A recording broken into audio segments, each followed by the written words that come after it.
Tunahin natin ang tungkol nga dito sa isa pang patrivia na naman ni Ma'am Carlina de la Merced naman. Sabi niya, may isa pang maanghang as in, sobrang anghang na sarap si Pao. Yung kasoy nuts na niluto ni Ate Hides. Humingi ako kay Pao. Ending, 5 na kaming kumakain sa system. Hindi namin maubos-ubos. Tapos pagpasok ni Pao, sabi, hindi niyo pa ubos? Magana kaya ang dila namin? Grabe ang hilig pala ni Paolo Avellino talaga sa maanghang, mga kakimpaw, no? Naku, Paolo, hinay-hinay lang sa maanghang. Alam naman natin na hindi po maganda yan sa ating mga organs, di ba? Yung maanghang na yan ang nakakapagpa-trigger ng mga sakit-sakit, di ba? Lahat ng sobra, syempre, nakakasama. Kaya wag sana madalas maanghang. Kasi maging si Chinita Princess, pinagluluto niya ng maanghang si Paolo Avellino kasi alam niya po na paborito at gustong-gusto ni Paolo ng maanghang na pagkain, mapakasuy man yan, mapaulam man yan, basta maanghang, talagang panalong-panalo yan kay Paolo Avellino. Pero yun nga, payo ko po, huwag masyadong madalas ang pagkain ng maanghang. Samantalang next topic naman tayo, pag-usapan natin mga kakimpaw, yung katanungan po kay Kim and Paolo Avellino kung bakit wala daw pong running ang Kim Pao. So, sabi po ni Chinita Princess doon, masakit daw kasi ata yung kasukasuan, ewan ko ba? Sabi, pag hindi nag-gym yung isa, hindi din mag-gym si Kimi. Hindi pwedeng pupunta siya na hindi kasama yung jowa. So, ayan po mga Kim Pao, you beside me always. Pag wala yung isa, wala din po yung isa. Ganyan po si Kim and Paolo Avellino. So, parang may iniinda pa po si Paolo Avellino, kaya hindi pa sila nagra-running, hindi pa sila nagja-jogging or nag-exercise kasi parang nagre-recover pa nga itong kanyang shoulder.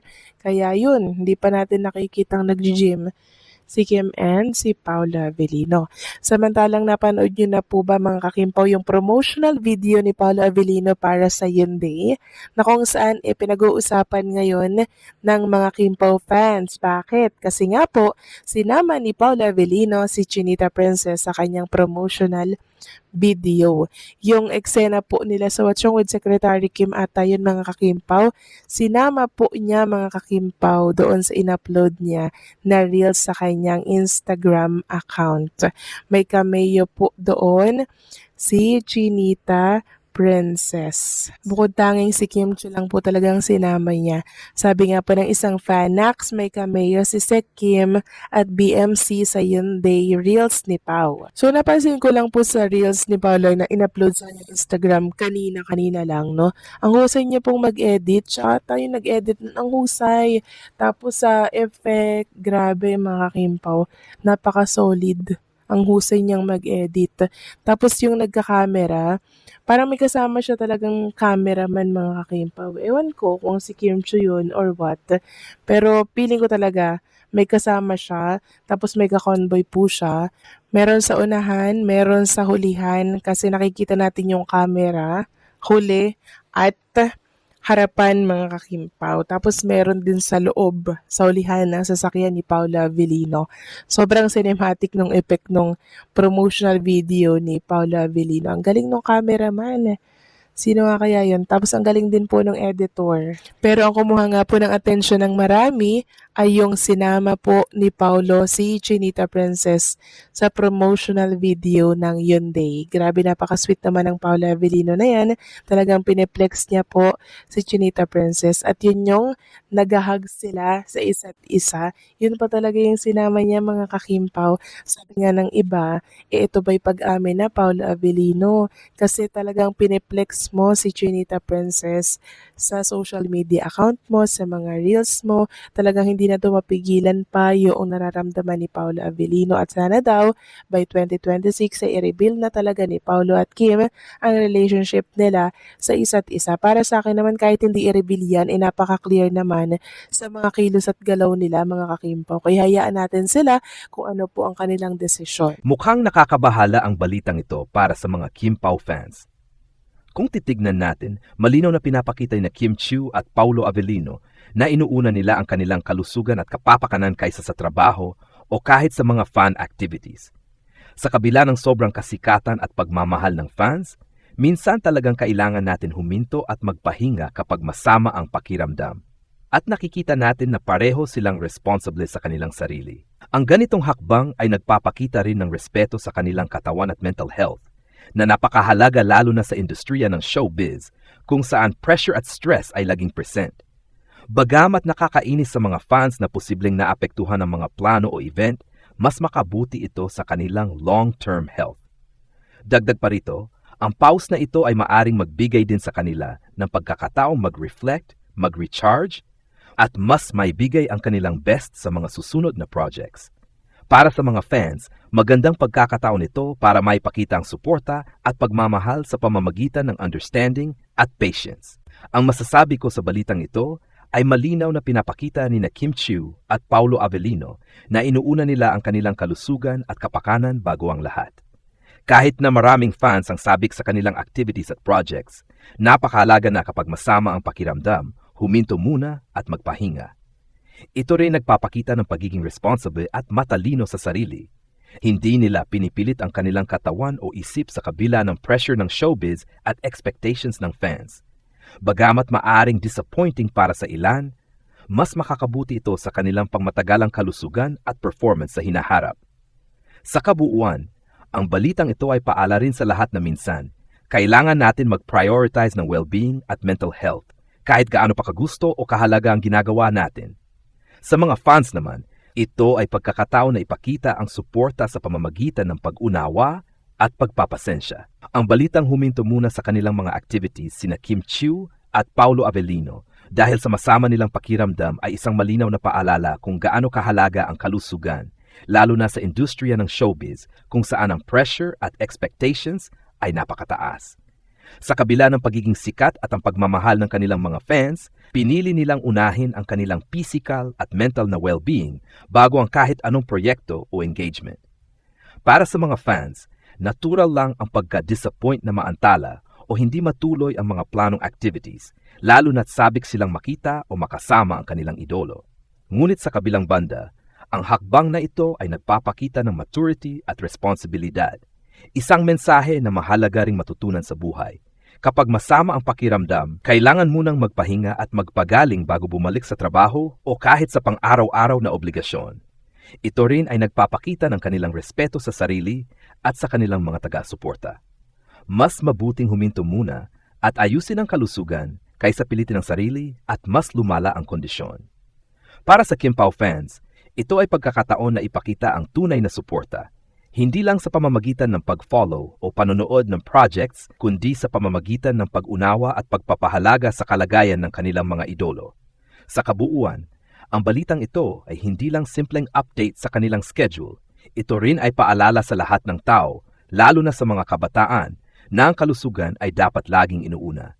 Minsan, ang pagtigil muna at pagbibigay pansin sa sarili ay isang malakas na hakbang para sa mas matagumpay at mas masayang pagbabalik sa anumang ginagawa natin. Bukod sa nabanggit na tungkol sa pagpapahalaga sa kalusugan at pag-unawa ng fans, pwede pa nating idagdag ang mga sumusunod sa balitang ito.